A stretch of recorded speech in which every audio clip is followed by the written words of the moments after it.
Otto, an expert in automotive algorithmic research, is presenting an algorithm that can predict car sales for automakers. However, his superiors don't take him seriously and consider it a worthless algorithm with no practical use, so they decide to fire him. Otto sadly packs his belongings and takes the subway home.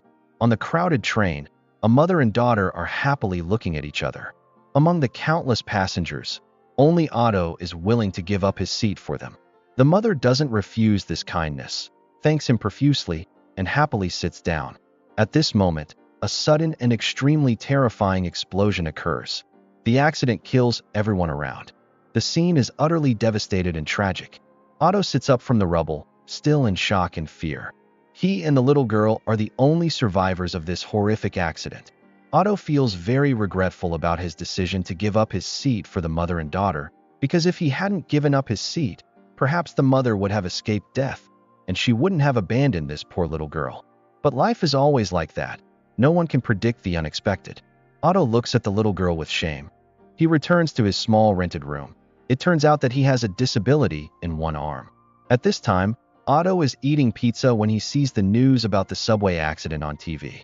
He has a hunch that this is definitely not a random accident, but it was all orchestrated by a dangerous group of gangsters. Their purpose is to prevent witnesses and lawyers from reaching the trial. On the other hand, this man's name is Marcus. He is a special forces soldier in the National Army in Afghanistan. The day before, he had called his wife to inform her that he could not return home because he had to carry out a mission.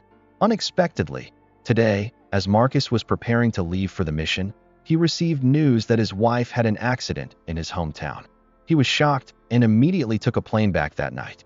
Marcus followed the doctor to the hospital to see his daughter Mathilde, who was being treated. She still could not accept that her mother had passed away. When she saw her father, Mathilde quickly ran over and hugged him tightly and burst into tears, seeing his daughter in pain. Marcus did not know how to comfort her. He could only hug her tightly. After that, Marcus followed the forensic doctor down to the room containing his wife's body. He gently took her cold hand and tears kept falling. Marcus tried to suppress himself from breaking down. He did not expect his family was happy, but now they were separated by life and death. But in this world, no one can predict the future. All the regrets can only be kept in the heart. After organizing the funeral for his wife, Marcus decided to take a leave of absence at home for a while to take care of his daughter, as well as regain his spirits. But Mathilde was still so haunted that she could not sleep. She always blamed herself that she was the reason her mother left, because if she did not lose her bicycle, her mother would not take her to school. If she was not late, her mother would